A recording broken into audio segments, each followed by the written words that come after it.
Ya, para hacer un pequeño resumen de lo que habíamos visto antes, en las primeras clases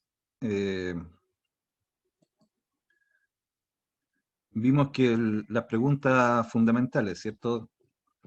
¿Qué es lo que tenemos que construir? ¿Cómo lo vamos a hacer? ¿Cuánto cuesta? ¿Y cuánto se demora? Esas son las 4 preguntas que tenemos que contestar cuando nosotros empezamos recién a estudiar un proyecto, para poder llegar a construirlo o para poder llegar a hacer un presupuesto previo. Tenemos que ir siguiendo ese orden. Primero nos estudiamos el proyecto para saber qué es lo que hay que hacer. Ahí nos hacemos una planificación previa para poder definir cómo lo vamos a hacer. Después tenemos que hacer el estudio de costos, que es poder hacer un presupuesto. Y después tenemos que hacer el plazo, estudiar el plazo. Que eso no lo hemos visto todavía, pero que anticipamos que era la etapa de programación. Estábamos en la etapa del estudio de costos todavía. Entonces habíamos dicho que ahí uno lo que hace es poder determinar un valor para lo que uno quiere construir. Dependiendo del grado de detalle que uno quiera tener, el grado de detalle con que yo voy a hacer el presupuesto. Si no necesito mucho detalle, o sea, si es para dar, por ejemplo, un precio referencial, se pueden usar un presupuesto estimativo rápido en base a la cantidad de metros cuadrados o en base a la cantidad de días que voy a usar la mano de obra, que permite hacer un presupuesto estimado general. Después, para hacer un presupuesto detallado, yo les mostré un método que consiste en primero cubicar, sacar las cantidades y después calcular los precios unitarios para cada una. Y ahí nos va a aparecer un formato que es el formato de presupuesto, en que veíamos en la clase anterior que nosotros lo podemos construir a partir de los planos y de las especificaciones técnicas. Y primero hacemos una lista de todas las actividades que tenemos que desarrollar. Después tenemos que llegar a medir las cantidades de obra, ¿no es cierto? Dijimos, por ejemplo, que si queríamos determinar cuánta excavación tenemos que hacer, iremos al plano a medir las excavaciones, las fundaciones, por ejemplo, para calcular los metros cúbicos de excavación, los metros cuadrados de polietileno, etc. Y así para cada una de las actividades. Y lo otro que dijimos en la clase anterior es que después nosotros calculábamos esta columna, que es donde colocamos los precios unitarios. Esos precios unitarios se calculan en costo directo, calculando los materiales, la mano de obra y las herramientas que vamos a usar para hacer cada actividad. Lo normal es que uno haga todo ese estudio y después al final le agregue el IVA. Aquí en la parte de abajo del presupuesto se agrega una sola vez el IVA completo, si es que nosotros vamos a cobrar con una factura. Eso quiere decir que cuando yo estudio los precios unitarios, en la parte donde coloco los materiales, coloco el precio sin IVA, porque el IVA lo estoy agregando al final. ¿Ya? Después van a ver que eso sirve para un efecto contable de poder llevar los IVAs aparte de los costos directos. Entonces ese es un poco el resumen de lo que habíamos visto. Estamos viendo las cosas bien básicas de cada tema. Todavía después vamos a tener ramos específicos que vamos a entrar en los detalles de cómo se hace cada una de estas cosas. Igual hoy día les voy a mostrar algunos ejemplos de cómo se calcula un precio unitario, para que tengan una idea. y después cuando tengan el ramo de costo y presupuesto, ahí les van a enseñar distintas técnicas que hay para poder calcular los rendimientos, por ejemplo, de los materiales y de la mano de obra. Entonces hasta ahí vamos en la clase anterior. Llegamos hasta el presupuesto. Vimos lo que era el análisis de precio unitaria. Mamá.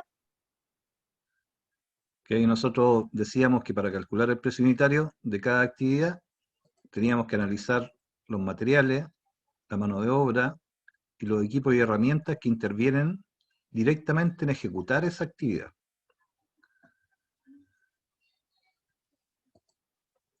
También dijimos que para medir las cantidades de obra existían las unidades y que esas unidades son las que se anotan en el presupuesto en esta columna.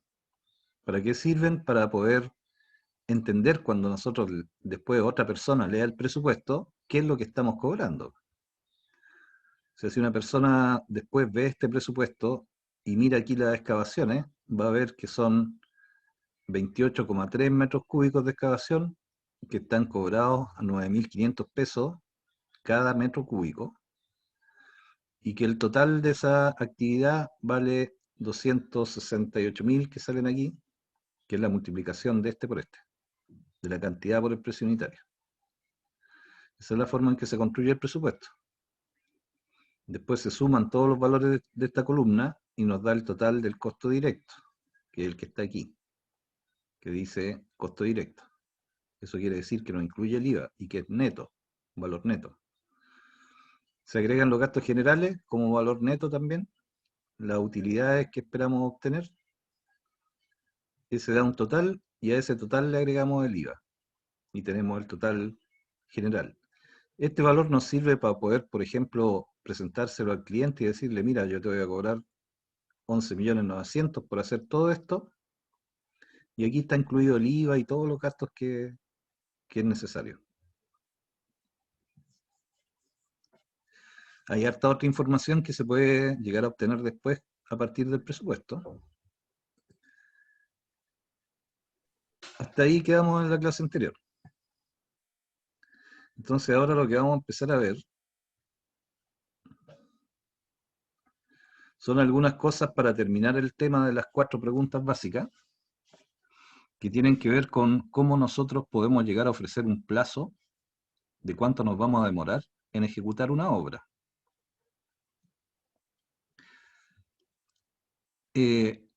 Después, cuando uno construye una obra y hace un contrato de construcción, ¿no es cierto? Ya estamos hablando de esos ejemplos, no de una obra chica que podemos hacer con un compromiso de palabra en que el plazo es más o menos relativo, ¿cierto?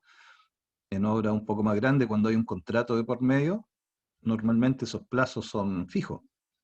Si yo me comprometo a hacerla en 6 meses, me tengo que demorar 6 meses. Porque el contrato puede venir con alguna multa si es que me demoro más, por ejemplo. Entonces es bien importante saber que para esos casos yo tengo que poder calcular un plazo que sea real, que yo pueda cumplir después. Y como para las actividades de la construcción hay muchas actividades chicas, que era lo otro que veíamos en las clases previas, que la construcción son una serie de etapas, que hay que ir haciendo actividades en cierto orden. También la programación es como un calendario en que a mí me permite visualizar las fechas de inicio y las fechas de término de cada actividad. Y también poder visualizar el plazo total. De eso se trata la programación. Entonces ahora vamos a empezar a leer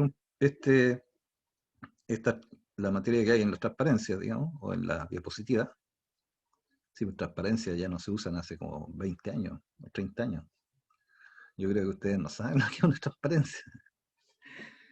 Pero se me quedó pegado a la época que yo estudiaba. Bueno, en las diapositivas de la PowerPoint, aquí hay algunas definiciones respecto a lo que es la programación para una obra de construcción, ¿cierto? ¿Qué es lo que tenemos que hacer si quisiéramos hacer algo bien detallado o para una obra más o menos un poco más grande que tiene muchas partidas? Nosotros definimos el grado de detalle que queremos tener. O sea, si queremos analizar todas las partidas, nos va a quedar una carta Gantt súper grande. Si las queremos agrupar, nos va a quedar un poco más chica, va a ser más fácil de usar. Eso lo tenemos que adaptar nosotros a cada proyecto. Pero así como para partir, vamos a hablar un poco de qué se trata la programación en estos casos. Dice acá que para programar la obra se debe calcular el plazo necesario para realizar la obra completa o definir la duración de cada actividad con fecha de inicio y fecha de término, y la suma de todos esos plazos parciales me va a dar el plazo total. ¿Ya? ¿Cómo hacemos eso? Hay distintos métodos de hacer las programaciones. El método más usado es hacer un gráfico que es parecido a una agenda o un calendario, en que en esta columna de la izquierda se anotan las actividades. Las mismas pueden ser las mismas que están en el presupuesto. Si en el presupuesto hay muchas actividades, a lo mejor nos conviene agruparlas, no detallar tanto. La cosa es que en esta columna se coloca cada una de las actividades. Aquí hay una columna, voy a agrandar esto un poco porque me imagino que no se ve muy bien en las pantallas de sus computadores.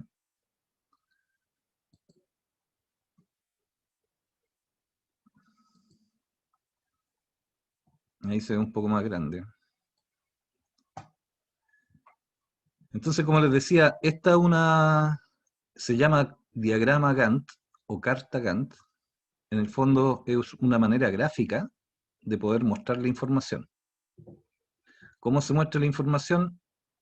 Aquí ustedes pueden colocar un número para cada actividad, ¿no es cierto?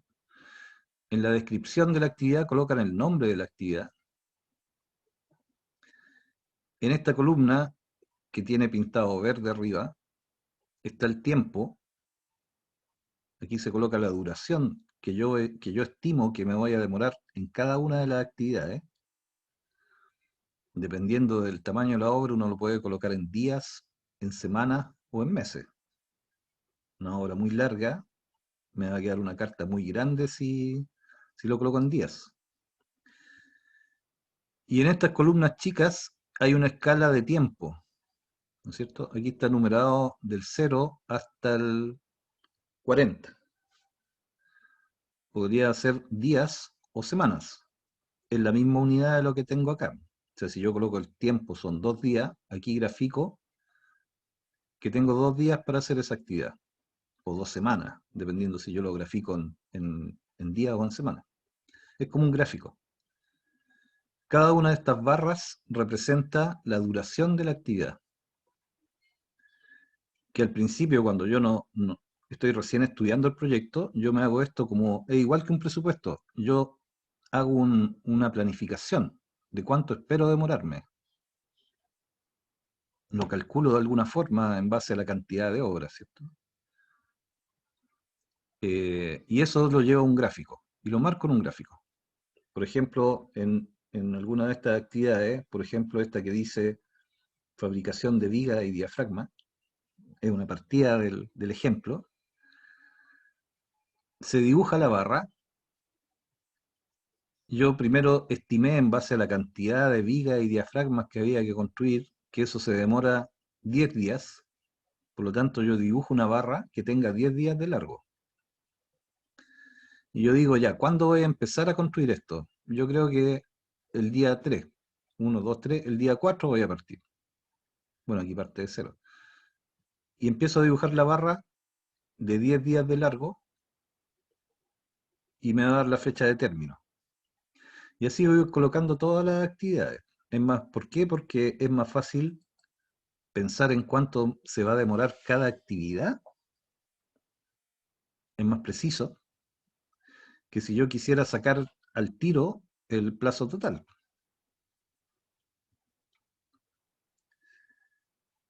Y además me permite después llevar el control durante la obra. O sea, yo me hago esta carta GAN antes de partir la obra. Y aquí planifico. Esta actividad parte el día 4 y termina el día 7. Después que termino esta actividad, parto con esta otra que está aquí abajo. Esta yo dije que se va a demorar 5 días, por lo tanto esta barra mide 1, 2, 3, 4, 5 días de largo y va a terminar el día 12. Y así lo voy haciendo una por una, y cuando ya tengo todo esto dibujado, puedo saber a qué día llegué con la última actividad. Aquí llegué al día 40. Entonces yo podría estimar que si todo se cumple de acuerdo a cómo yo lo tengo planificado, el día 40 debería estar terminado.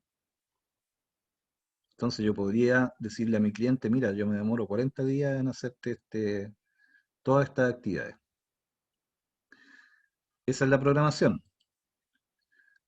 Como les digo, la idea principal de esto es que la programación me permite definir, perdón, me permite definir el plazo total desde el día 0 hasta el día 40, y también me sirve durante la ejecución para ver si yo voy bien o voy atrasado con alguna de estas No actividades. tengo aquí, tengo puro escuchar, no, no. Pero es que bueno, el internet culiado de la perra. ¿Tienes Y abierto ahora tu se queda, micrófono? esa hueá pasa, se queda callado y después como que vuelve a la señal. ¿Tienes abierto tu micrófono? Puede que pase eso cuando yo muevo parece que cuando yo muevo el cursor, se me detiene el audio cuando tienen poca señal ustedes. Ahora igual acuérdense que después de esta clase les mando la grabación para que la repasen. Y es que tienen mala señal ahora. Profesor, una consulta. Sí, Se supone que, por ejemplo, los gráficos que están con rojo van todos de la mano, termina uno y empieza el otro. no, no, eso representa otra cosa que la voy a dejar para más adelante. Que en el fondo lo más importante de la carta GAN es que me permite visualizar el inicio y el término de cada una de las actividades. Y más o menos el orden de cuál va primero, cuál va después, ¿ya? Después que uno hace toda esta programación, hay otra cosa que se llama ruta crítica dentro de las cartas CAN, que eso es lo que está marcado con rojo. Lo que está marcado con rojo significa que si yo me atraso en cualquiera de esas actividades que están con rojo, me voy a atrasar esa misma cantidad de días al final de la obra. Se hace la ruta crítica. Las otras tienen cierta holgura, me puedo demorar sin que me afecte el plazo final. Pero estas que están marcadas en rojo se llaman ruta crítica. Esa es una materia que van a ver después, pero le adelanto eso en base a la consulta que me hace el compañero. Porque hay algunas actividades, por ejemplo, si yo estoy construyendo una casa y una obra gruesa, ¿cierto? Hay hartas actividades ahí entre medio, pero hay algunas actividades que son críticas. Eso quiere decir, por ejemplo, que si yo me atraso en colocar el moldaje, no puedo empezar los hormigones y se me atrasan los hormigones. Y así, si se me atrasan los hormigones, se me va a atrasar la actividad que viene directamente después. Esa es la ruta crítica. En cambio, hay algunas actividades que están aquí entre medio, por ejemplo, estas azules, no pasa nada si me demoro 2 días más, porque no está dentro de la ruta crítica. Ese atraso lo puedo recuperar antes de llegar al final. Pero ese ya es más detalle de un poco más adelante, de cuando analicen cómo se construye la carta GAN y cómo se calculan las duraciones. La idea es que yo tenga algo que sea fácil de ver cuando yo estoy construyendo. Porque cuando yo estoy construyendo, estoy preocupado de tantas cosas que no tengo mucho tiempo para estudiarme la carta GAN en detalle, sino que esto, la gracia que tiene es que yo lo puedo tener impreso, pegado en la muralla, y durante la obra voy mirando la carta GAN.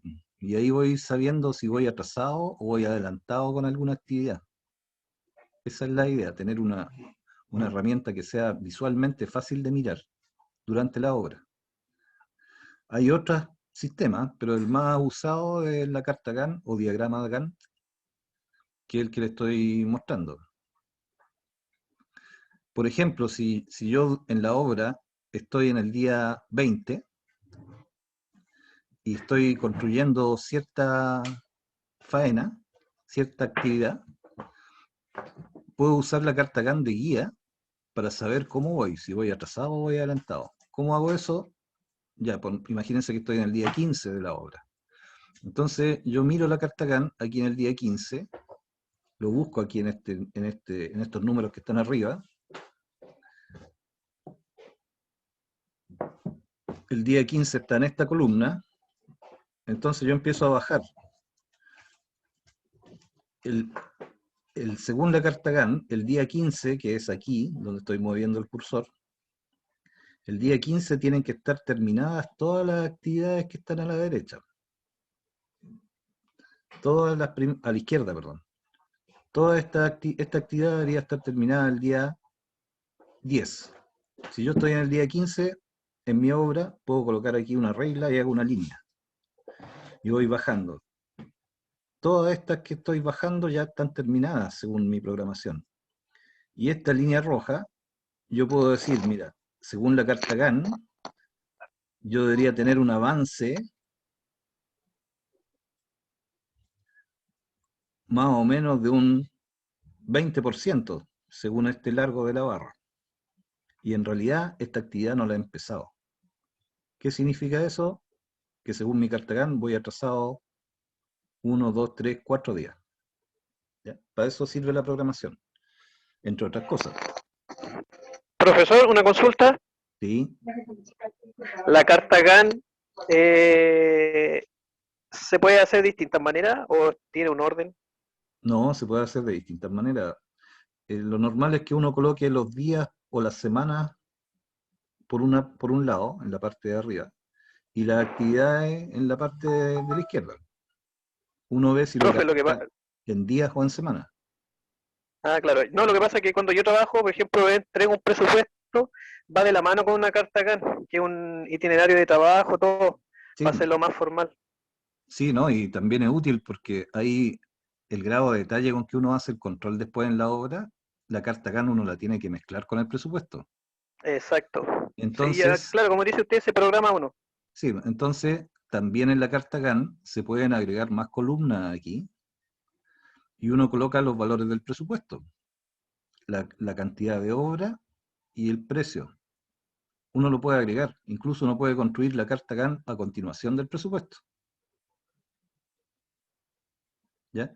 Y ahí uno tiene, además de esta información, uno puede mirar la cantidad de obra que hay asociada a cada actividad, que en este ejemplo no está. Por ejemplo, nosotros se acuerdan que en la imagen que vimos recién del presupuesto, las excavaciones decían 20 metros cúbicos. Entonces mi carta GAN debería tener estas mismas actividades del presupuesto puestas aquí. La excavación, además de los 4 días, podría decirme aquí que son 20 metros, o la cantidad, 20 metros cúbicos, por ejemplo, y que me tengo que demorar 4 días.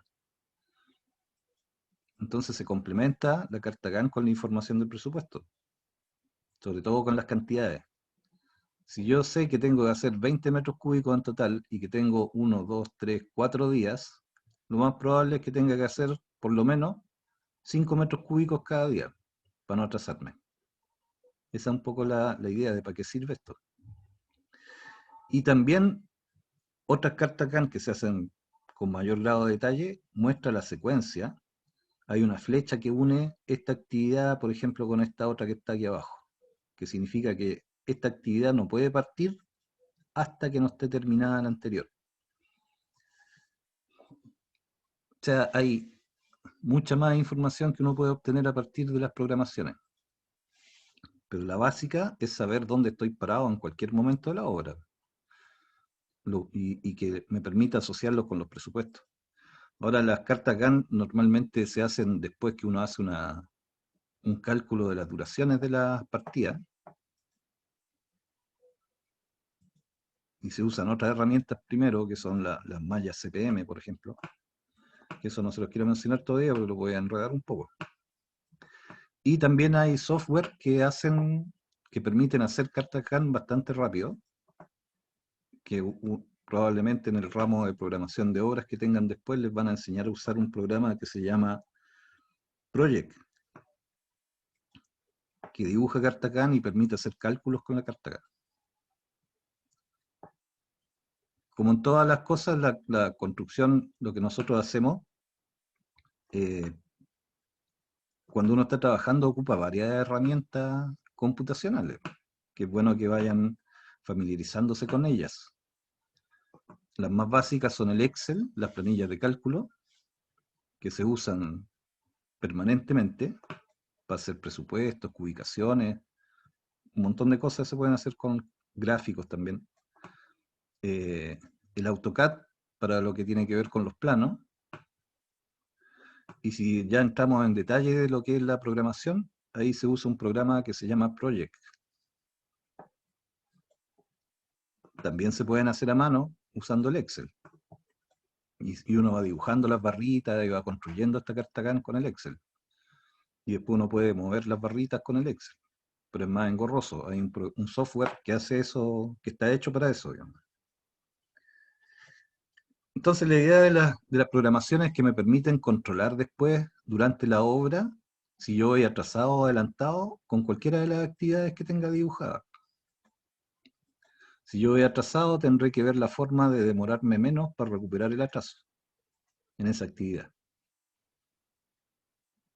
Eso es lo principal, lo que estaríamos viendo hasta este momento. Y una vez que hacemos esos 4 pasos, ya estamos respondiendo las 4 preguntas. Nos estudiamos los antecedentes del proyecto, podemos contestar la pregunta de qué es lo que hay que construir. Después me pongo a pensar cómo lo voy a hacer. Esa etapa después vamos a ver que se llama planificación. Después tengo que hacer un análisis de costo, que me permite contestar la pregunta de cuánto vale, que es la tercera pregunta básica. Y la pregunta de cuánto me demoro, tengo que buscar una forma de calcularlo. Y la forma más usual de hacerlo es construyendo una carta CAN, que me permite analizar actividad por actividad. Voy a volver de nuevo al ejemplo donde vimos el presupuesto.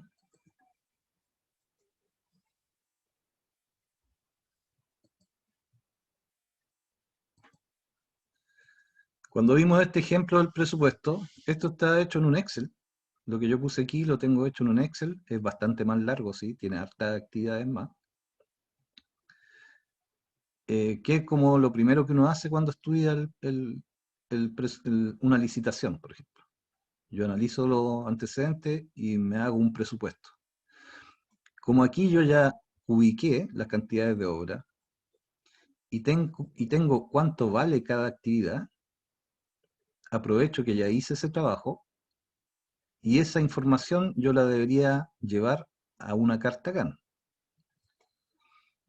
Si yo lo voy a hacer en Excel, la carta CAN, empiezo a dibujar la carta CAN de aquí hacia la derecha.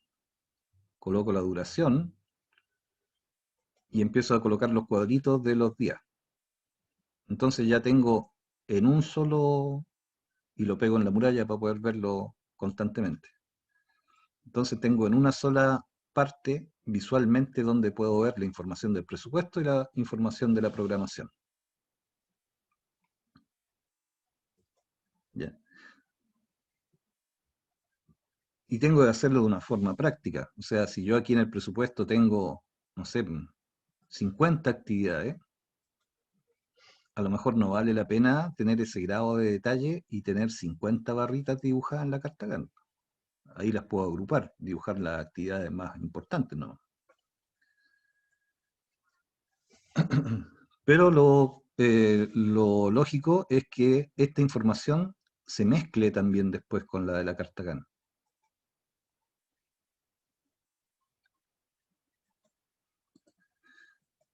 Si en mi carta CAN yo tuviera puesto aquí los precios totales, yo podría decir, ya, si esta actividad que se llama, cualquiera voy a tomar, esta que dice acero de refuerzo, aquí dice que dura 1, 2, 3, 4 días, que se supone que son los días que yo me demoro en colocar el acero de refuerzo.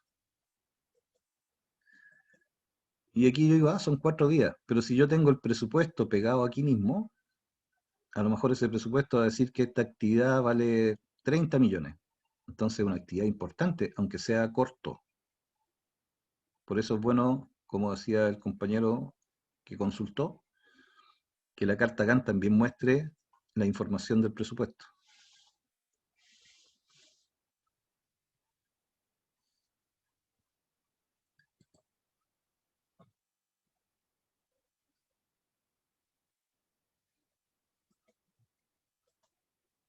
Esta ya la vimos.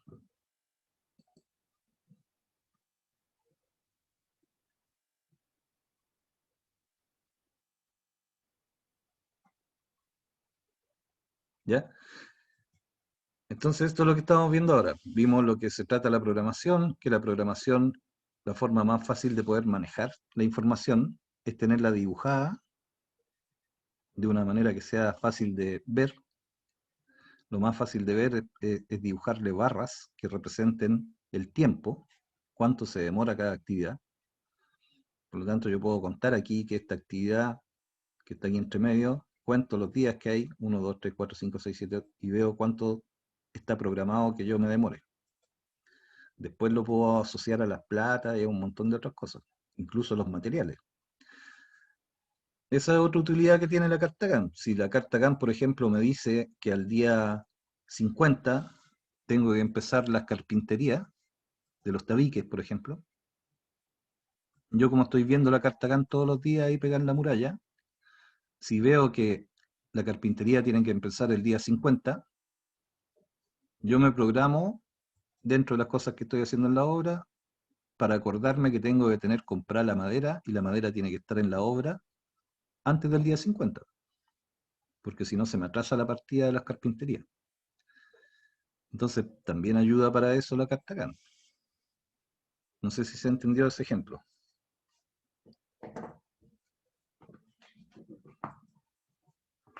Sí, se entendió, profe.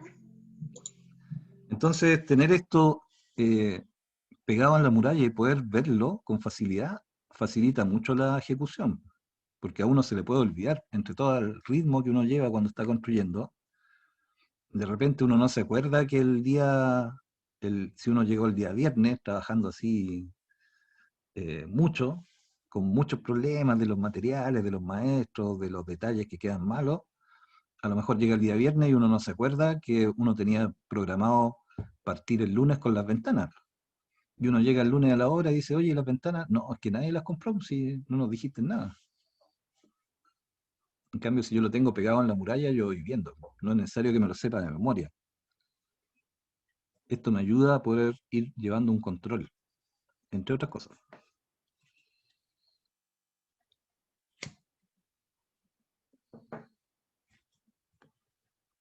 Ya, vamos a ver qué sigue a continuación. Mira, aquí habla un poco de ese tema, del tema del control, que es una etapa de la dirección de obra, de lo que uno tiene que hacer cuando dirige una obra.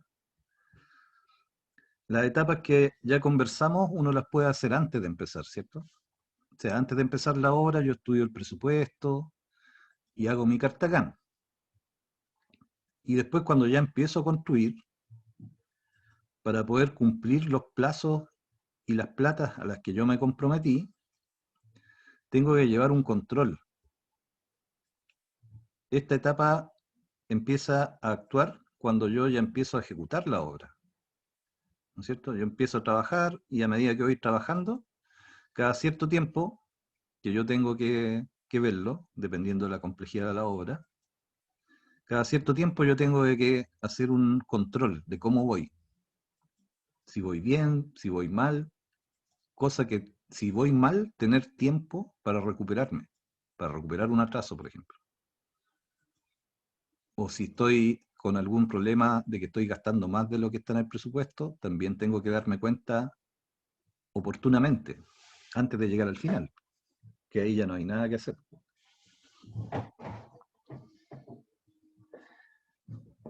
Entonces ahí aparece esta famosa etapa del control, que es el control que uno hace en la obra. Ese control puede ser de varios tipos. O sea, lo más lógico es que uno controla la calidad con que se hacen las cosas, ¿cierto? Que los muros estén quedando aplomaditos, que estén cumpliéndose la especificación técnica, que no hayan fallas constructivas. Y además el control se refiere al control de la programación y al control financiero. Esas cosas tengo que tener en mente si estoy a cargo de supervisar o de estar a cargo de un área, o de la obra completa o de una parte de la obra. Tengo que controlar lo que me encargaron o controlar lo que estoy haciendo. Entonces dice acá en el texto que, vamos a agrandarlo de nuevo,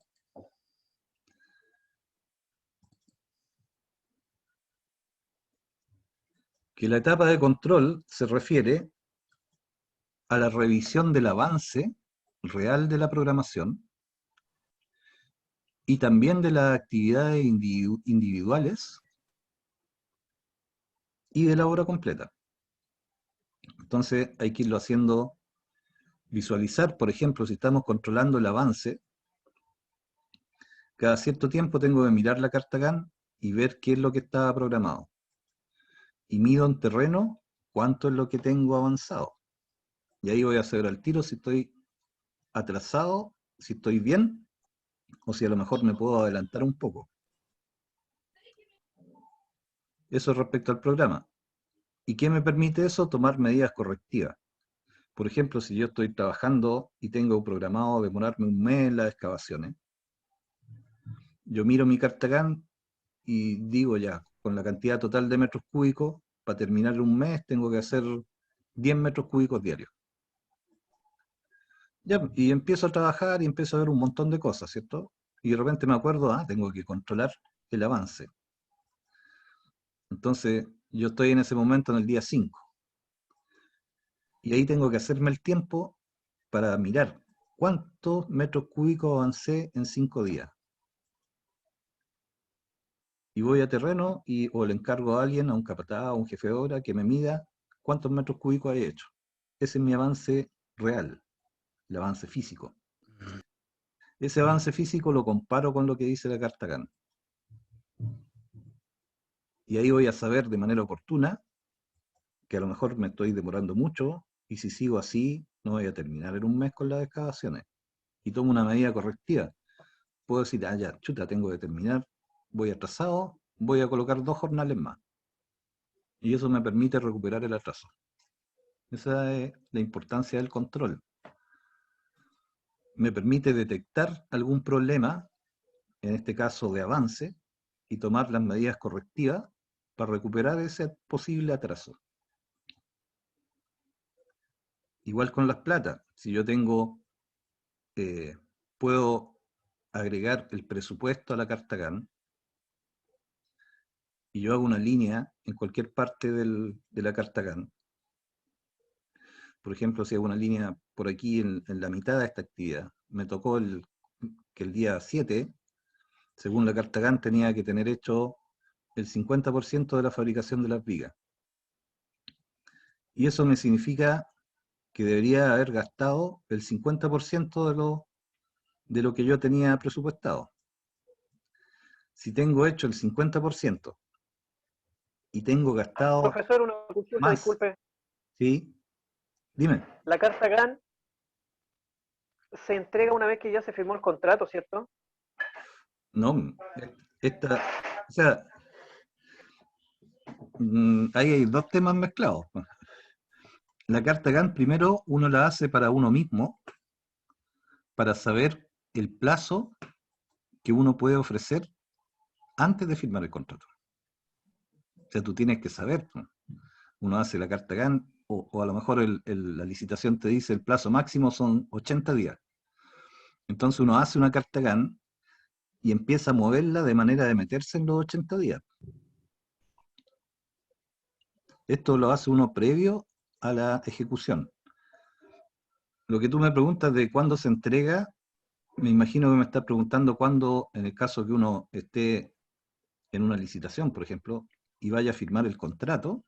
Claro, uno entrega una carta GAN en ese momento, pero uno la tiene que tener estudiada antes. Ah, ok, profe. Profe, lo que pasa Y lo otro también, es que que, hay una cuestión ahí que uno entrega una información para cumplir lo que dice el contrato, ¿cierto? claro. Y a lo mejor para construir uno tiene una carta GAN propia que es distinta o que es más detallada. Ah, ya, ahora lo entiendo. O sea, hay cosas que uno entrega, por ejemplo, a lo mejor uno entrega el presupuesto total y uno dice, mira, la casa yo te la hago en 20 millones. Pero el desglose chico no siempre hay que entregarlo. Hay algunas veces que uno lo guarda para uno, como herramienta para poder construir. Pero esas son diferencias sutiles que se van a ir viendo de a poco. Entonces, como te digo, esta etapa de hacer la programación y estudiar el presupuesto se hacen antes de empezar a construir. Y después se ocupan durante la construcción para llevar el control de si voy bien o voy mal, que es la etapa de control que estamos hablando ahora. Claro, y hay una carta GAN que uno entrega para el mandante, que normalmente uno la entrega con cierta holgura, po, porque uno trata de no ponerse la soga al cuello uno mismo, ¿cierto? Entonces uno puede entregar una carta un poquito más holgada para el mandante y uno tener una carta GAN más exigente para uno mismo. Porque, Eso es lo que quería llegar, profe. Lo que sí, pasa es que yo, como le mencionaba, cuando entrego los presupuestos, los entrego junto con una carta GAN. claro, esa Y carta resulta que GAN, después, cuando salían de licitaciones, se guiaban por la carta GAN que entregaba yo y tenían la pauta de trabajo. Entonces, claro, los otros presupuestos como eran más bajos y ya ocupaban la carta GAN mía. Eso me pasaba. claro, sí, uno, hay cierta información que es clasificada, que uno no quiere que la competencia sepa, sobre todo con los precios unitarios. Entonces uno hace un presupuesto con un precio unitario referencial que no significa que es el que uno va a ocupar para sí mismo, sino que es para cumplir las exigencias del contrato. Ahora hay que tener ojo ahí porque si el contrato te obliga a cumplir plazos parciales, si tú entregas esa carta GAN, te van a controlar con esa carta GAN. Entonces tú tienes que cumplir esas fechas parciales. Hay otros contratos que no, que te piden cumplir el plazo total nomás. Pero hay algunos contratos que son más exigentes, que te dicen, mira, tú tienes que cumplirme el plazo total y tienes que cumplirme que al día 20 tiene que estar terminada la obra gruesa. Pero eso va a depender de cada contrato. Y ahí uno hace la carta GAN separada en dos hitos, pues, en obra gruesa y en fin de obra. Ahora, lo normal es que durante la ejecución uno tenga que, no siempre se puede cumplir la carta GAN que uno planea al principio. Entonces, durante la obra, uno también tiene que ir ajustando la carta GAN. Si se atrasó en una actividad, uno tiene que reprogramar y programar las que quedan de ahí para adelante, para uno mismo, para saber por dónde me tengo que apurar para recuperar los atrasos. Eso, pero no les quiero adelantar tantas cosas porque si no empezamos a hablar de muchos detalles y puede que se confundan un poco los que tienen menos experiencia de obra. Entonces, lo principal de la programación es que me permite saber el plazo total y me entrega información de los plazos parciales de cada actividad. Y que eso yo después lo puedo mezclar con el presupuesto y me sirve para distintas cosas. Para una de las cosas principales que me sirve la carta GAN es para saber cuando yo estoy ejecutando si voy atrasado o voy adelantado respecto al programa. A veces es difícil visualizar eso porque en una obra de edificación son tantas actividades que mentalmente es muy difícil saber exactamente cómo voy. Ahí me apoyo con la carta GAN, que me sirve de ayuda. Es una herramienta de control. Además de que sea una exigencia del contrato. O sea, yo tengo que aprovechar estas herramientas para que me faciliten mi trabajo después en la obra.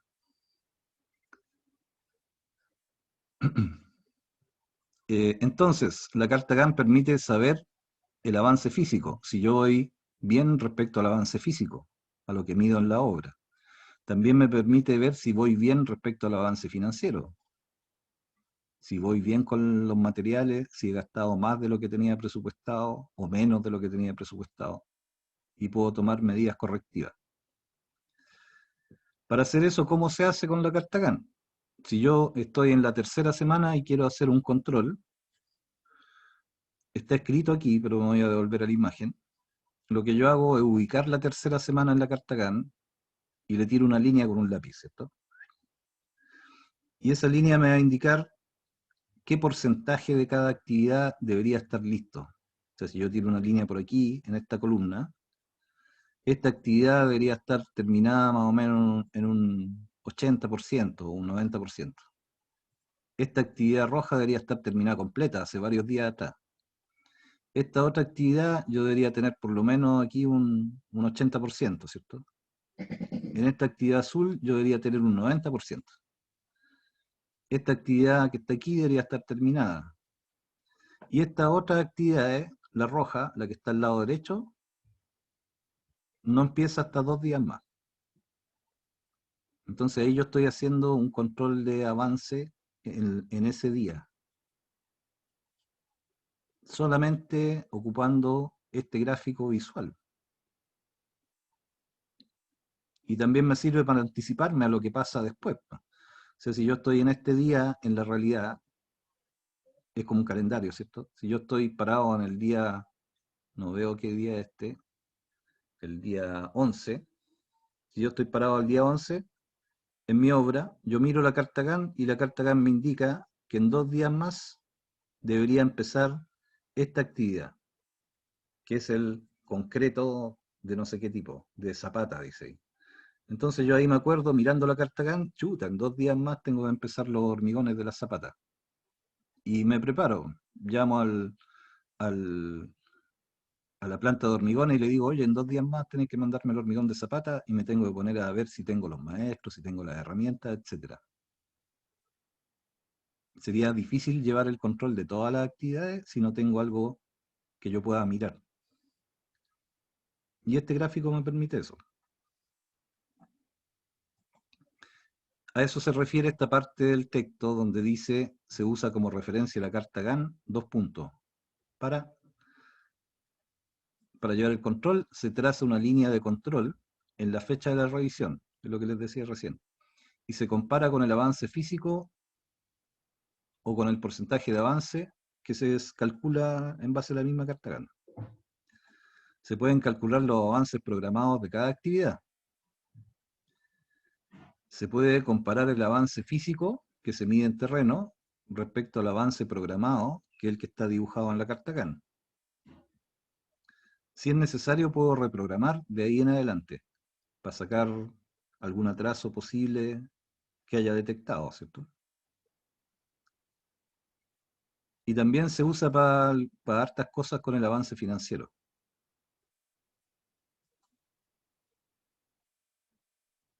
Eso es respecto al tema de la programación.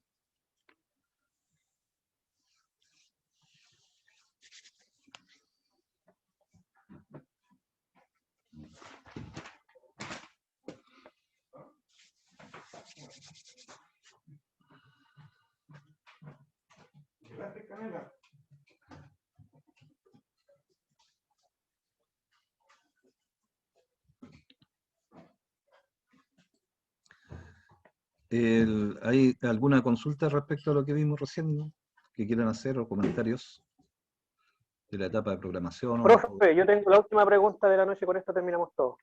No, si ¿Cuánto queda como No, que media es hora mentira, todavía. es mentira. ¿Cuánto es el tiempo que se le asigna a los presupuestos, cartas GAN, antes que el cliente tome la decisión? No, ¿Hasta cuánto dura el presupuesto en sí? Porque si tiene un presupuesto, no sé, precio unitario, no sé, de una semana a otra ya varían ya. sí, sí. Mira, ahí ya pasamos a otro tema que es el compromiso que uno adquiere en los contratos o en el acuerdo que uno haga. Normalmente cuando uno pasa un presupuesto, si ustedes se fijan, por ejemplo, cuando piden una cotización por ejemplo, si se quieren comprar no sé, o quieren cotizar un material, ¿no es cierto? y piden una cotización, por ejemplo, si quieren comprar, no sé, 5.000 ladrillos, y van a la fábrica del ladrillo y le piden, oye, hazme una cotización por 5.000 ladrillos, o una cantidad más grande, para que sea el ejemplo más entretenido. Entonces, normalmente los fabricantes te dicen, mira, aquí está tu cotización, y en la parte de abajo de la cotización dice, la validez de la cotización son 20 días. En los contratos de construcción pasa algo parecido. Cuando uno presenta un presupuesto, uno coloca algunas condiciones. Y uno dice, mira, si yo le voy a construir una casa a alguien, mira, yo te cobro 11 millones, pero este presupuesto es válido por 30 días, ¿no? Si te demoras más, te tengo que reestudiar el presupuesto. Son cosas que se tienen que acordar antes de comprometerse con un presupuesto. Tiene que estar clarito eso. ¿Por cuánto tiempo es válido el presupuesto? Porque como dices tú, los precios van subiendo, sobre todo los de los materiales, que en este último año se pegaron una subida súper fuerte. Entonces uno cuando hace un presupuesto establece eso, por cuánto tiempo es válido. Y ahí depende si te aceptan esas condiciones del cliente, estamos bien. Y eso después, si hay un contrato de por medio, siempre está eso escrito en los contratos. Y cuánto tiempo tiene en la licitación, cuánto tiempo hay para poder adjudicar la obra. Porque si no te amarra, no te puede amarrar el compromiso de un precio por tanto tiempo. Es un tema interesante ese el que mencionaste. Más o menos así se maneja ese tema, digamos.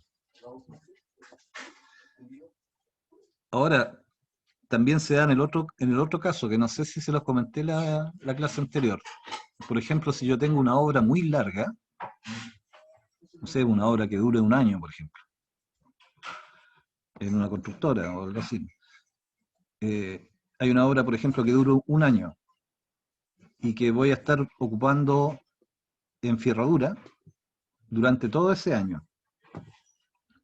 Entonces, cuando yo hago mi presupuesto, yo voy a colocar ahí qué precio coloco en el análisis de precio unitario para el valor del fierro. Si yo sé que la obra va a durar un año más, entonces yo de alguna forma tengo que tratar de amarrar al que me vende el fierro de que me mantenga el precio un año, pero eso no lo hacen. Los fabricantes tampoco se amarran y te dicen, mira, yo te voy a vender el fierro y te voy a mantener el precio todo el año. No, pues ellos te dicen, mira, yo en este momento el fierro vale 600 pesos el kilo, pero a lo mejor en un mes más va a valer 650 o 700. Entonces uno tiene que ponerse a pensar qué valor coloca uno en el presupuesto que le permita absorber esa posible subida de precio. Esa es una forma de hacerlo. Hay otra forma de hacerlo que cuando uno está en una obra así de larga y uno tiene una idea de que a lo mejor en un año más el fierro va a subir mucho, dependiendo si la empresa tiene capital también. Una de las formas es comprar todo el fierro al principio de la obra, porque ahí uno está seguro que ese precio no te lo van a subir. O sea, tú dices ya, yo voy a ocupar 10.000 kilos en esta obra, y tú vas donde el proveedor y le dices, mira, yo te quiero comprar los 10.000 kilos ahora este mes. Y tú me lo vas despachando de a poco, pero yo te lo dejo pagado. Y me lo vas despachando de a poco, con guías de despacho, y ahí tú te aseguras de mantener ese precio estable. Pero esas ya son herramientas que uno tiene de manejo, de planificación. Porque tienes razón tú que los precios varían. Entonces, ese es uno de los riesgos de hacer el presupuesto, que uno tiene que anticiparse a esas cosas. En una obra corta no influye mucho. Porque ahí uno dice ya, si me cobran a, no sé, a 8.000 pesos la venta de la cerámica, pucha, le coloco, en vez de 8.000 pesos que me cobra la ferretería, le voy a poner un poquito más por si llega a subir el precio de aquí a que yo empiece a construir. Y en mi presupuesto le colocaría el material 8.500. Pero son situaciones que yo tengo que prever. Por eso tiene su complejidad cuando a ti te piden comprometerte en un presupuesto total y que ese presupuesto va a ser fijo. Ahí es complicado porque el riesgo lo asume uno. Y ahí uno tiene que considerar todas esas posibles variaciones y de alguna forma incluirlas en el presupuesto. Esa es la parte entretenida de hacer presupuesto, que permite hacer muchas cosas, permite hacer esos ajustes, pero hay que hacerlo antes de, por eso se llama presupuesto.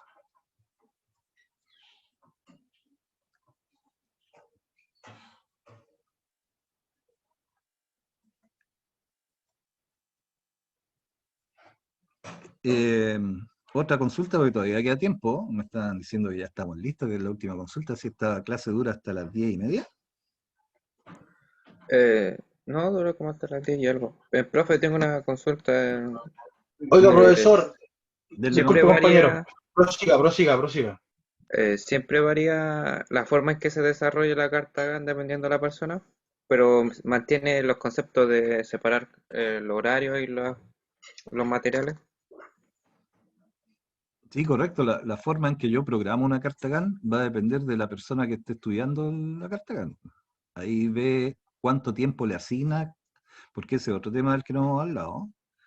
Yo le dije ya que uno hace un calendario y coloca la duración que uno espera de cada cantidad de obras, ¿cierto? O sea, aquí yo cuando le coloco la duración a la excavación, yo tengo que anticiparme y pensar cuánto me voy a demorar, programar cuánto me voy a demorar. Es una programación que uno hace antes, de acuerdo a las condiciones del terreno, si el suelo es duro o es blando, si lo voy a hacer a mano o a máquina. Ahí yo programo la duración de cada actividad. Esa estimación de cuánto dura cada actividad es un criterio que hace la persona que estudia la carta GAN. No hay ninguna receta fija. Lo que sí es importante es que uno debería usar los mismos rendimientos que usó para hacer el presupuesto, para que la carta GAN sea real respecto al presupuesto.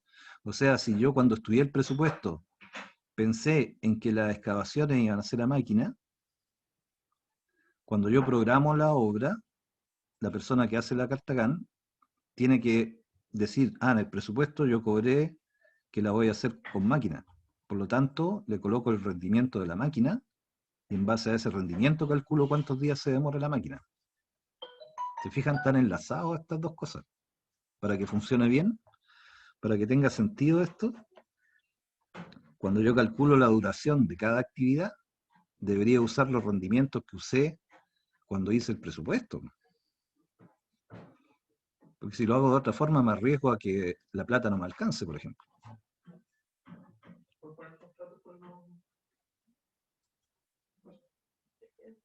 Está todo relacionado, todo tiene que calzar. Y va calzando solo. Si uno hace primero el presupuesto, uno ya sabe qué cosas consideró en los precios.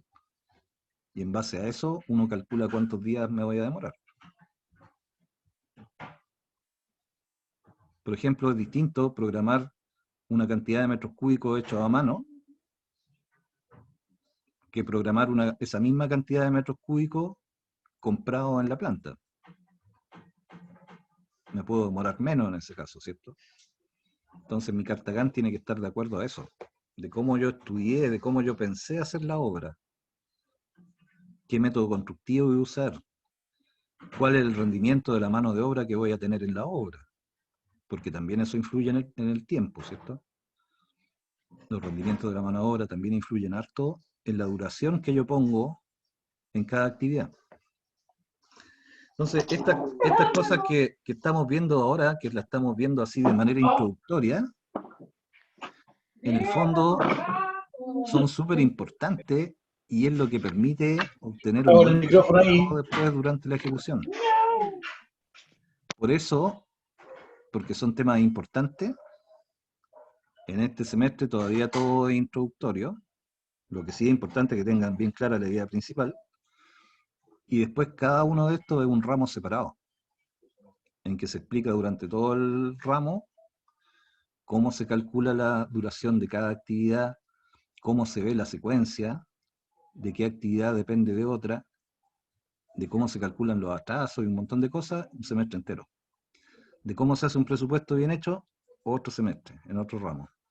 Pero la idea ahora es que tengan que lo puedan visualizar en conjunto, que después lo van a ver por separado, en ramos distintos. Ahora lo estamos viendo juntito. Por eso no quiero entrar en tanto detalle al principio, lo que sí, contestando todas las preguntas que quieran, pero no complicando mucho más las explicaciones. Para que retengan la idea principal, que es la que, partiendo ordenado ahora, después van a ver que es súper fácil ir viendo los detalles. Pero hay que tener el panorama general.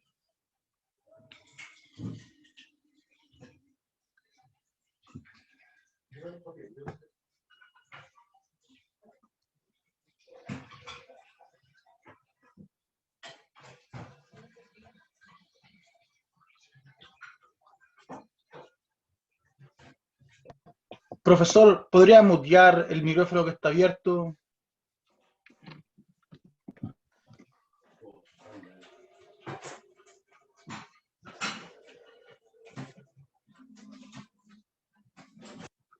Ya, me parece que ahí se cerró. O sea, lo cerré. Ya. ¿Alguna otra consulta?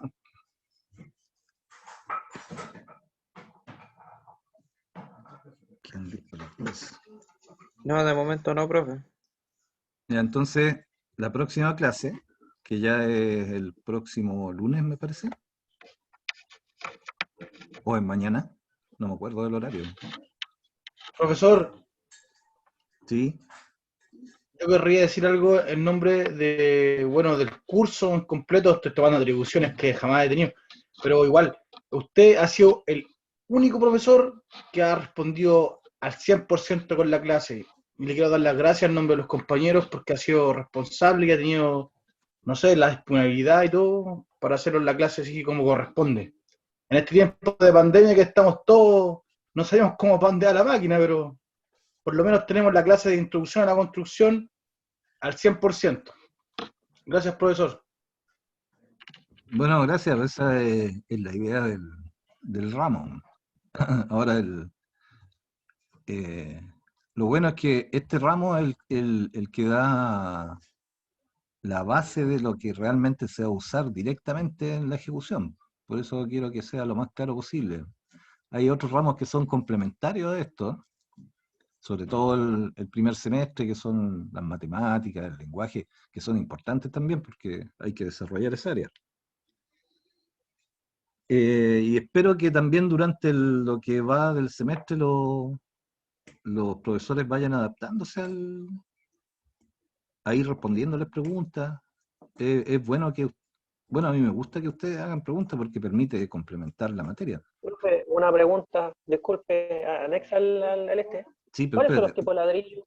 déjame decirte otra cosa. Entonces, es bueno que durante la clase, si tienen dudas, independiente que hay algunos profes que yo sé que no les gustan mucho, pero que ustedes le planteen inquietudes, así bien respetuosamente. Si ven que no les da una buena respuesta, bueno, no detener la clase, pero planteársela por correo también.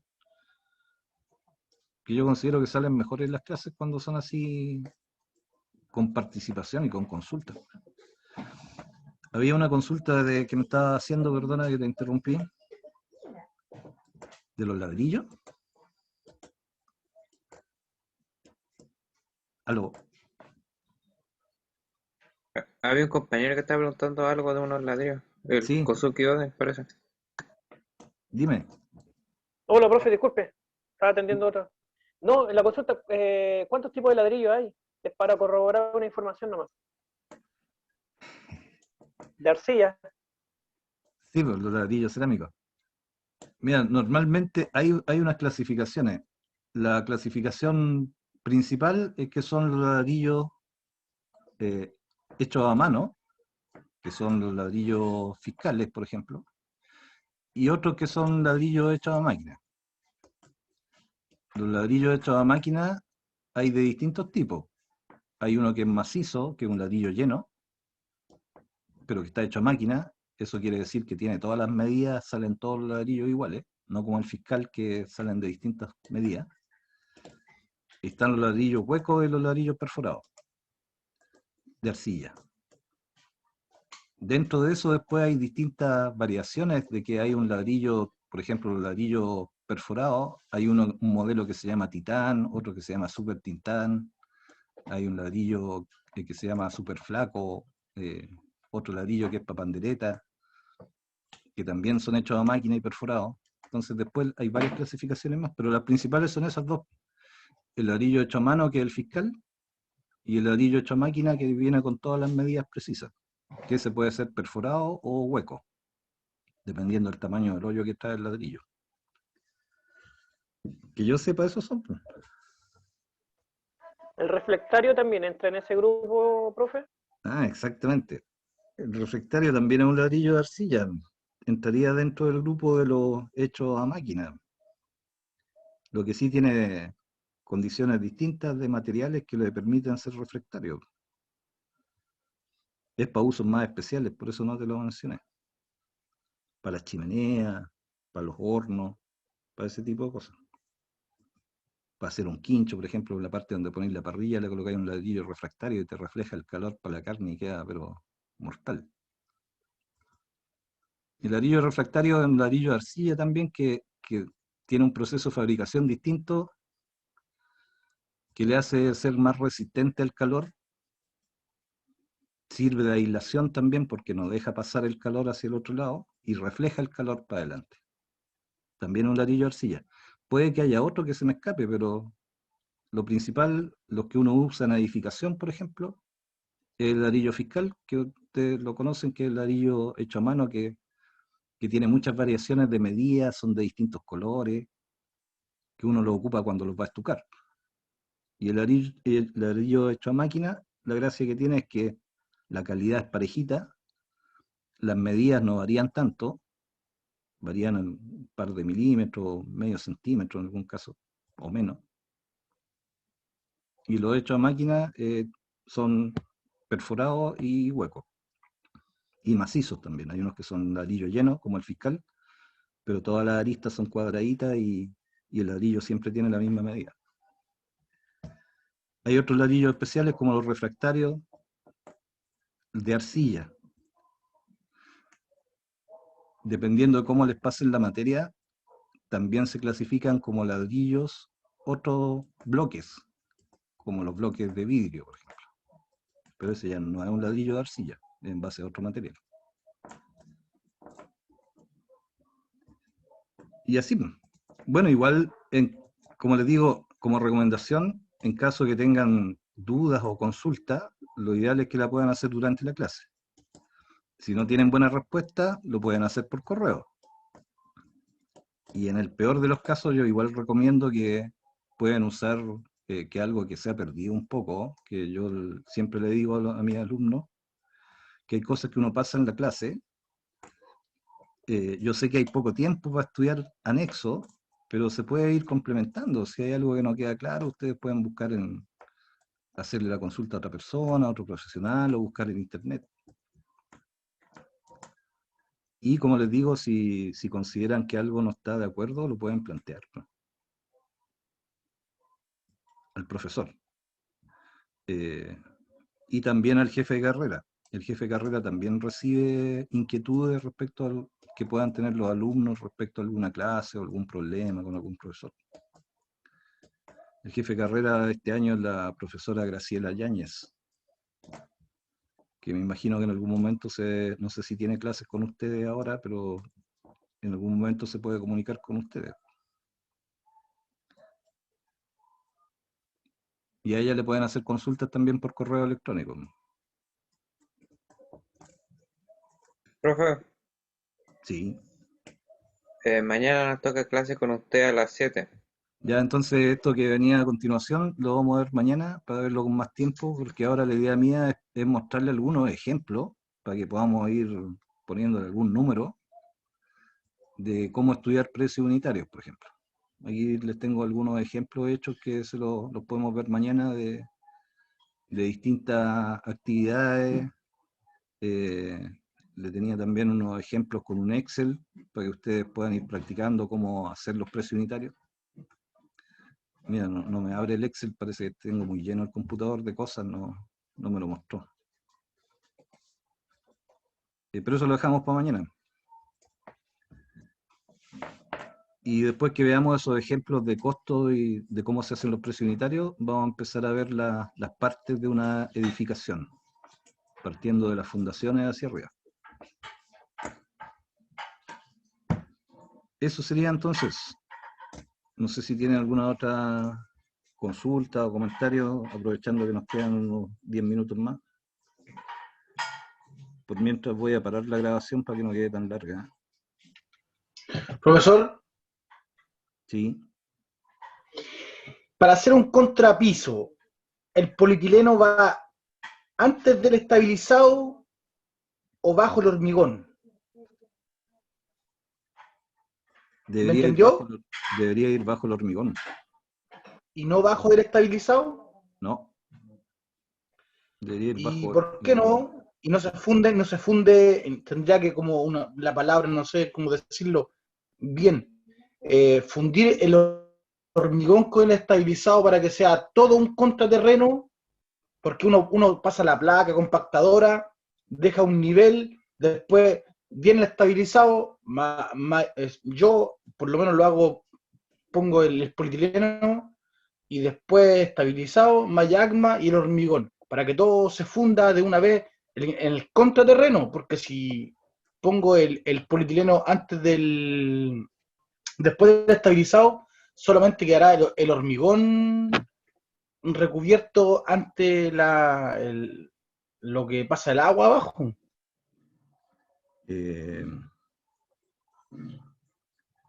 Espérame que se me perdió donde tengo la Yo clase. se lo consulté a un jefe de obra que tiene años de experiencia, que se hizo en obra, él no tiene estudio, y él me recomendó hacerlo todo el contrapiso compacto, o sea, el polietileno bajo el estabilizado. No, yo creo que no es necesario.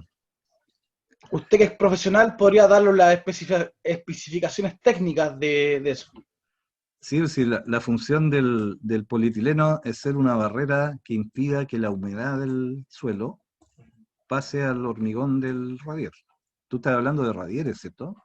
De vivienda. Sí, profesor, Porque de losas de radieres, sí, pues, en los pavimentos es un poco distinto en los pavimentos de las calzadas, por ejemplo.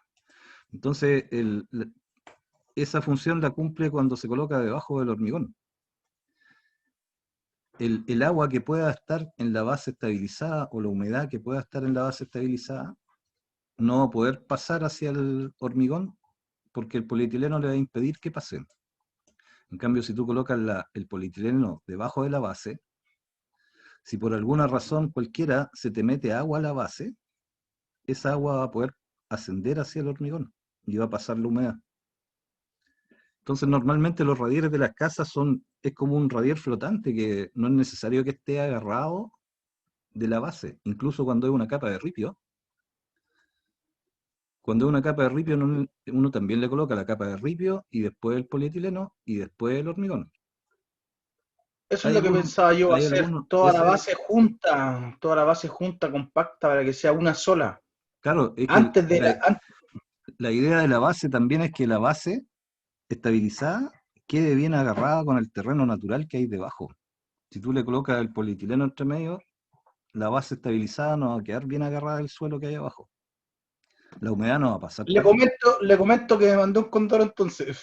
No, pero un condoro no es tan grave. Es igual el polietileno te va a impedir que pase la humedad. Pero también, si la humedad se te mete por los sobrecimientos, por ejemplo, es posible que le llegue a la base y la base vaya acumulando humedad. Y esa humedad va a pasar para arriba. Ahora, hay algunas veces que a los maestros no les gusta poner el polietileno arriba del ripio, porque dicen que el hormigón se demora mucho, porque se demora mucho en endurecer. Claro, porque no pierde humedad por abajo. Entonces a ellos les gusta más hacerlo sin el polietileno porque el hormigón es trabajable más rápido. Claro, los fluidos no corren en ese sentido. Claro, porque cuando hace frío y tú tiráis el hormigón arriba del polietileno, como que la cuestión se demora más en poder platacharlo porque la humedad está ahí y se demora en empezar a secar. Pero eso está bien, no es que esté mal, pues sí. Les dificulta un poco la mano de obra, entonces muchas veces ellos prefieren poner el hormigón sobre el radier, o sea, perdón, el hormigón sobre la capa de ripio. Y ellos dicen, no, es que sí queda mejor porque el hormigón se mete entre medio de las piedras y queda más firme. Pero no es necesario, si el hormigón, el rodier está confinado entre el sobrecimiento. Así que no es necesario que esté pegado con la base o con la capa de ripio. Bueno, en las próximas clases, cuando veamos edificación paso por paso, ahí vamos a ir viendo cuál es la recomendación para cada actividad. Para las fundaciones, para la capa de ripio, para el rodier, para la albañilería. Y ahí vamos a ir más entrando en esos detalles.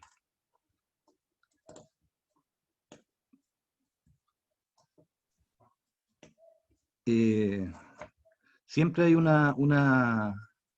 y eso hay que manejarlo después con harto cuidado, sobre todo con los jefes de obra, porque hay hartas cosas que se hacen en las obras que se hacen porque siempre se han hecho así.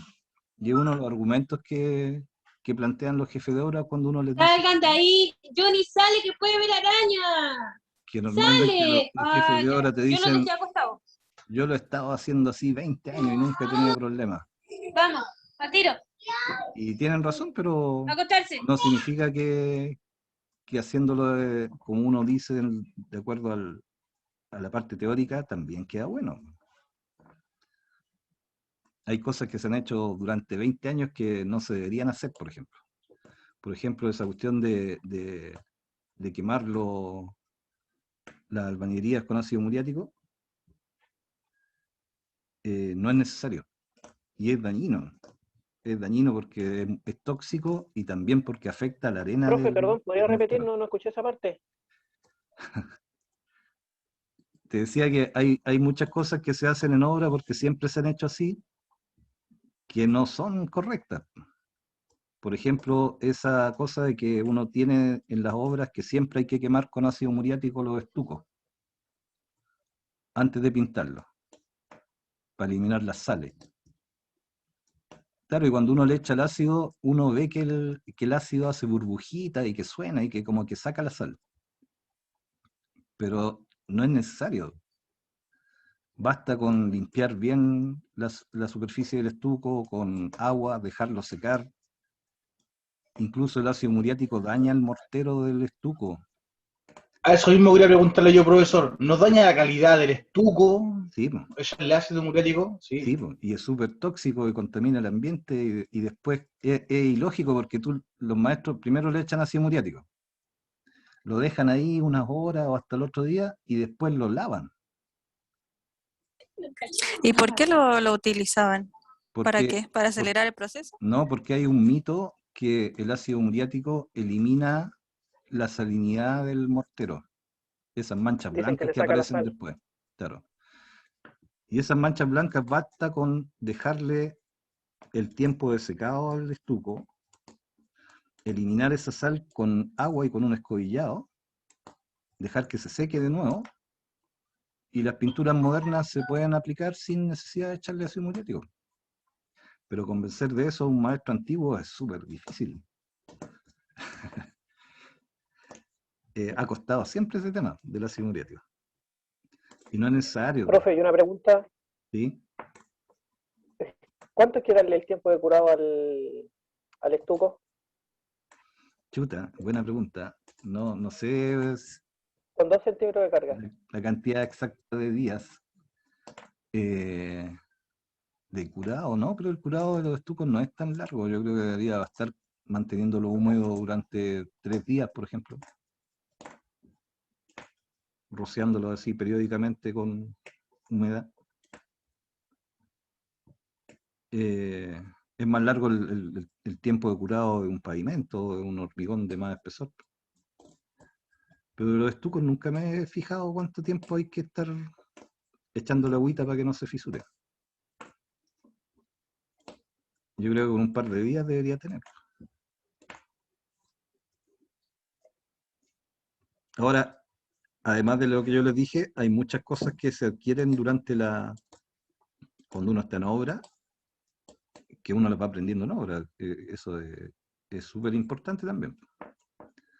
Sobre todo en cómo los maestros solucionan problemas de ejecución.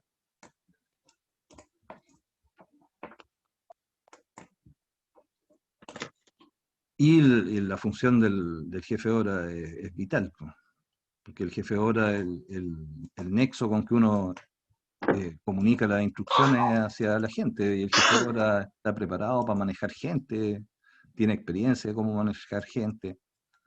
Uno le puede decir al jefe de obra, oye, estamos atrasados, y el jefe de obra sabe cómo hablar con los maestros para entusiasmarlos y que avancen más, o controlarlos para que cumplan los horarios, y muchas soluciones constructivas también de la experiencia de ellos uno la puede complementarse.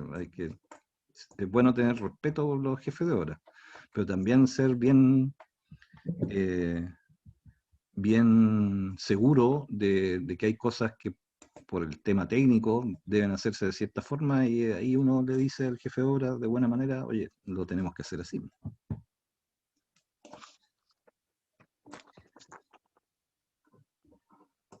Bueno, esa después es una de las gracias de los que les gusta hacer la parte de terreno. Una de las gracias que tiene es manejarse con todos los actores del terreno, que son importantes. Son todos importantes en realidad, pero el capataz y el jefe de obra tienen roles bien importantes. Profesor, nosotros, como ya, por ejemplo, nosotros sacamos nuestra carrera, la podemos ejercer, vamos a ser técnicos en construcción, Sí. ¿verdad?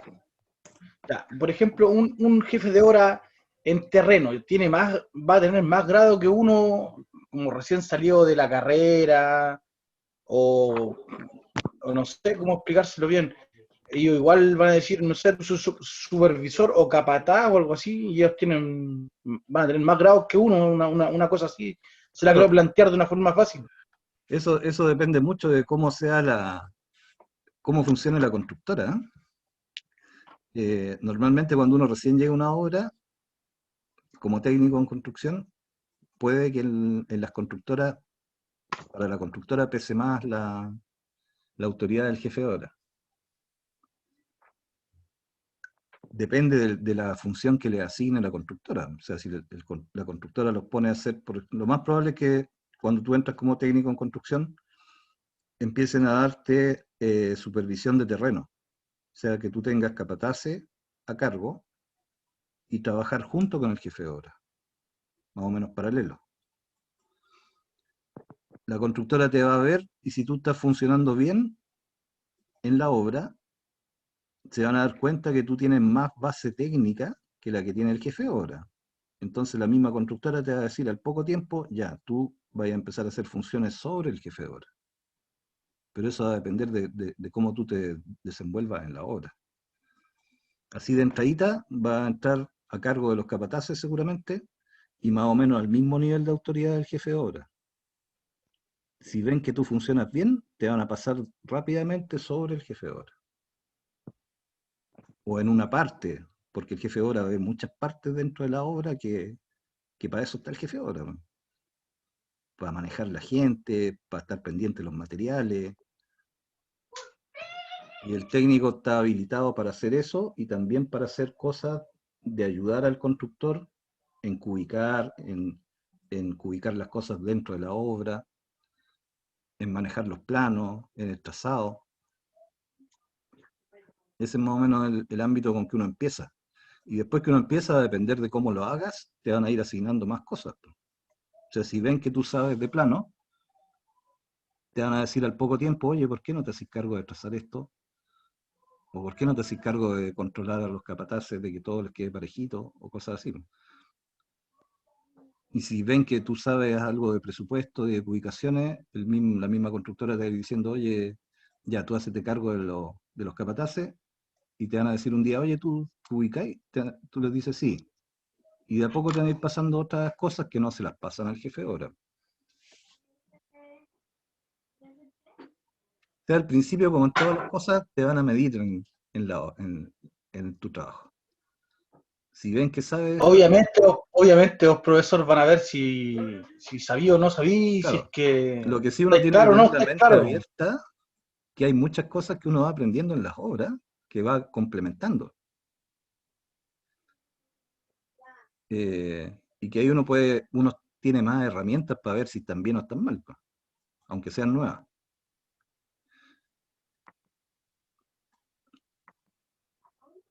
Pero yo creo que esa es más o menos la situación cuando uno entra como técnico a una constructora. Te colocan, te pueden dar trabajos tanto de supervisión en terreno como ayudar en algo técnico al constructor.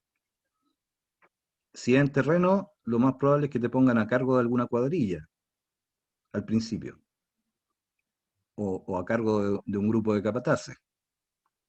Y si ven que tú lo estás haciendo bien, te van a empezar a igualar con el jefe de obra en algunas cosas. Y ahí después de un tiempo ya debería estar sobre el jefe de obra. No que tú lo mandes directamente, sino que tu opinión va a pesar lo mismo que la del jefe de obra.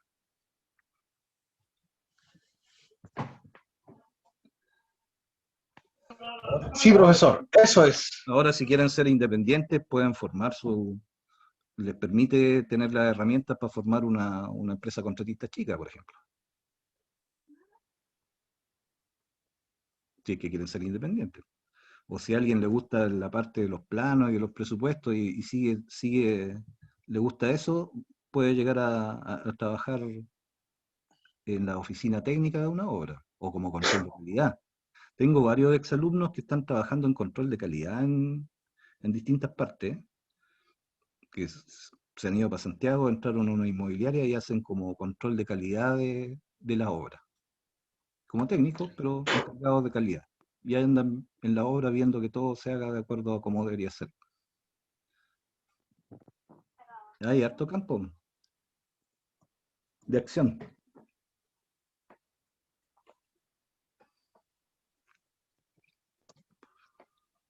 Así.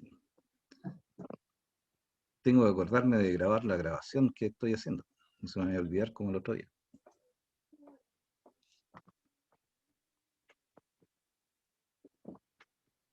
Ya. No sé si tienen alguna otra consulta porque ya estamos en la hora, parece.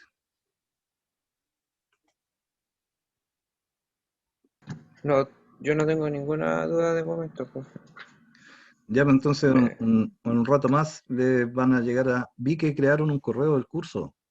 Me Sí, avisó, correcto. me avisó Camila, parece que se llama. Camila.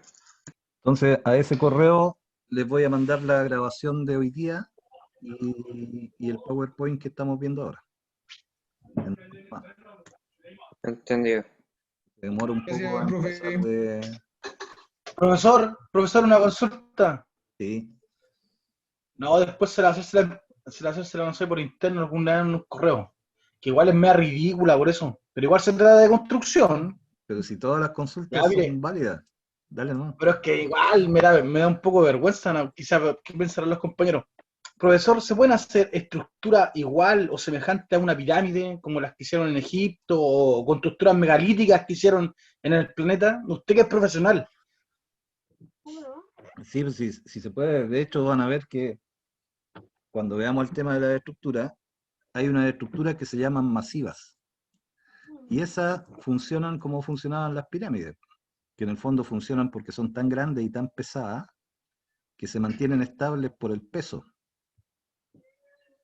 Porque Profesor, el no es mi sistema masivo. pregunta. Profesor, no es mi pregunta. No Pero es mi espérate, pregunta. Mi pregunta es que la pregunta es si esas se cosas le puede. hicieron hace 4.000 años atrás, 5.000 años atrás, y hoy ya tenemos tecnología que puede levantar 2.000, 3.000 toneladas, y en ese momento no se podía. Sí, no. Por eso te digo, si se podría seguir haciendo de esa manera, pero las estructuras son tan pesadas y tan grandes que es antieconómico hacerlas así. Por eso han ido surgiendo materiales nuevos que permiten hacer una estructura más liviana, que al final sale más barata. O sea, construir una pirámide, aunque sea con las máquinas modernas, saldría tan caro que no se justifica. Se puede hacer la misma estructura con materiales livianos y va a aguantar lo mismo, con el acero, con el hormigón armado, con otros materiales. Así han ido evolucionando las estructuras. A medida que salen materiales de mejor resistencia, se pueden hacer estructuras más livianas, que al final se hacen así porque son más competitivas. Sale más barata hacer un edificio con esos materiales que hacer un edificio como se hacían antes, que eran muros de ladrillo, por ejemplo. En los edificios antiguos se pueden hacer muros bastante altos con albañilería incluso de piedra y con hormigón armado, pero con el tiempo fueron viendo que salían muy caros y buscaron otros materiales. Y así apareció el hormigón armado, las estructuras de acero, que permiten obtener la misma calidad, pero distinto. Profesor, ¿a qué le llamamos hormigón armado? Porque ayer le pregunté a un profesor a eso, bueno, afirmé algo, le dije, no, eso es con hormigón armado, me dijo, no, eso no es hormigón armado. ¿A qué le llamamos hormigón armado técnicamente? Mira, hay algunos profesores pesados. Yo tenía un profesor en la universidad que eran tan pesados, ¿no?, que un día le hicimos esa pregunta en una clase y nos dijo que era una hormiga con una metralleta, una hormiga grande con una metralleta. Que eso era un hormigón armado. Qué buena. Porque a ese profe le gustaba que nosotros buscáramos en los libros. Creo que andaba con 2 metralletas, no con una. Claro, y de ahí salen un montón de chistes de la temperatura, por ejemplo, del hormigón. Bueno, el hormigón armado, el hormigón es un material que es cemento, grava, arena y agua. Y eso se mezcla y forma un material que se llama hormigón. Ese hormigón sirve mucho, fue un adelanto muy grande para la construcción. Bueno, de hecho lo inventaron los romanos hace un montón de tiempo. Pero tenían el problema los romanos que el hormigón no aguantaba flexión ni tracción. Aguantaba solamente comprimirlo. Por lo tanto tenían que hacer estructuras con formas redondas con puro hormigón. Y esas eran estables. Bueno, la idea del hormigón armado es que le agregaron dentro del hormigón, le agregaron un refuerzo que normalmente son barras de acero. Y ahí se creó un material nuevo que se llama hormigón armado, que es la mezcla de hormigón reforzado con acero. Profe, Entonces, profesor, le puedo ganar la respuesta al profesor porque le dije que la argamasa que se ocupaba para pegar ladrillo con ladrillo era hormigón armado. Y cada 3 corridas de ladrillo, por ley, especificación, creo que es así, sí, hay que poner escalerín, fierro entre ladrillo, entre 3 corridas. Claro, pero en ese caso... ¿Y hormigón armado? No, he armado solamente la hilada de mortero donde está reforzado el mortero con la escalerilla. Esa está como podría llamarse mortero armado. Pero el muro en sí, el muro completo, no es hormigón armado, sino que es una albañilería armada. Ahí estaría correcto desde lo técnico, digamos. El hormigón armado se usa como un material que forma una estructura. Podrían ser los pilares, las cadenas, las vigas, las losas. Cuando tienen fierro adentro, se llama hormigón armado. Como elemento estructural.